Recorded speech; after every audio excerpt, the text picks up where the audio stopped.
बाबा नहीं सुनले बोले माँ के डाको ताकर संगे माँ भी अच्छा नहीं बेस बे। मामो गो ओ। जहार माँ नहीं तारा ना नहीं मार जे खुद कुड़ा हेले बाबा जे सुना मुड़ावल सा माँ जानसी झियर कथा गो बाप जानसी पुअर कथा मामो गो ओ। बोले से माँ मोर के डादला मोटा के सुनबे होए होए मामो गो ओ। माँ जे मार कथा झी जानसी ओए।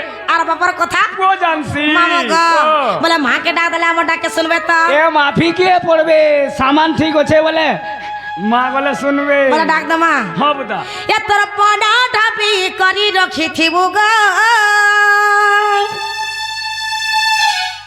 ये तोर पासा पासा बते रखी थी बुगा ये तोते इष्ट देवी बोली अच्छे जानी छरे मागो मोर मागो मागो मोर मागो मागो मोहर जग जननी छाड़ी दे मागो मोर मागो मागो मोर मागो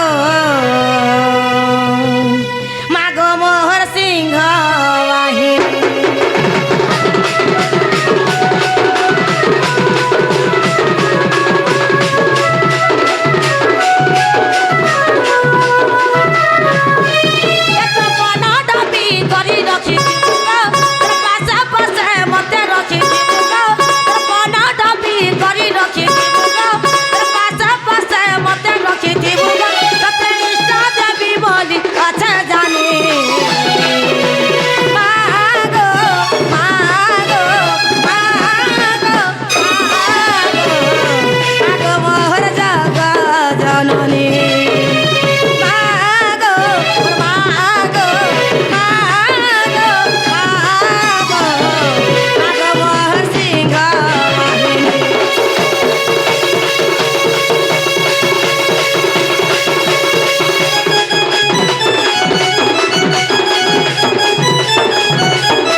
मुला मुला नहीं सोर पा है केते आशा नहीं करे मंदिर के आसी छे मामू बता। बापा तो नहीं सुन ले गो ओए। माँ भी यदि नहीं सुनबे ओए।